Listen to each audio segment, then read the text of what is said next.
বেশ কিছুদিন থেকে উত্তর 24 পরগনা জেলার নিউটাউন থানা এলাকার গৌরাঙ্গনগর, প্রমোদগড় এবং সুলঙ্গুড়ি এলাকা থেকে নিখোঁজ হচ্ছিল নাবালিকা মেয়েরা। নিউটাউন থানার পুলিশ অফিসারদের পক্ষ থেকে ওইসব এলাকার মানুষজনকে সতর্ক করে দেওয়া হয়েছিল। বহিরাগত কাউকে দেখলে তৎক্ষণাৎ পুলিশে খবর দেওয়ার নির্দেশ দেওয়া হয়েছিল। গৌরাঙ্গনগর, প্রমোদগড় এলাকা থেকে দোলের আগের দিন দুপুরে এক বাংলাদেশি মহিলা পাচারকারীকে আটক করল নিউটাউন থানার পুলিশ। বিগত কদিন ধরে ওই এলাকায় সন্দেহজনকভাবে বাইক নিয়ে ঘোরাফেরা করছিল সে। মহিলাদের দেখলে কাজের প্রস্তাব দিত ওই যুবক।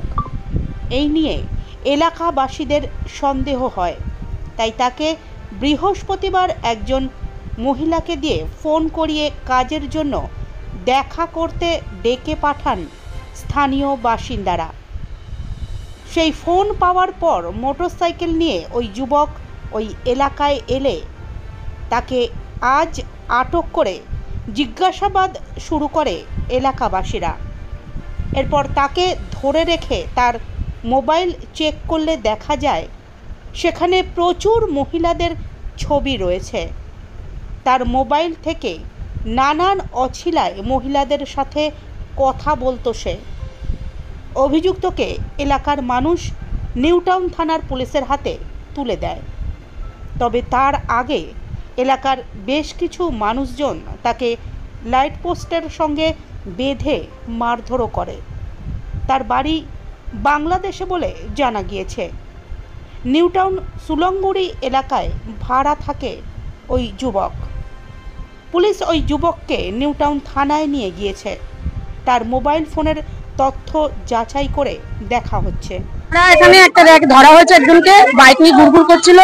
তারপরে আমরা এটা অনেকদিন ধরে যেহেতু বড়বাবুরা থানা থেকে সব পাড়ায় পাড়ায় সব বলে দিচ্ছে যে বাচ্চা গায়েব হয়ে যাচ্ছে। কিছুদিন আগে জ্যোতিনগর একজন গায়েব হয়ে গেছিল, সেটা খোঁজা নিয়ে বড়বাবু অব্দি আদর্শবাড়ি সবার জায়গায় মিটিং করে বলেছে সবাইকে। আমরা সেই অনুযায়ী আমরা একটা জানতে পেরে ওনাকে ফোন করে টপ করে আনা হয়েছে, টপ দিয়ে আনা হয়েছে।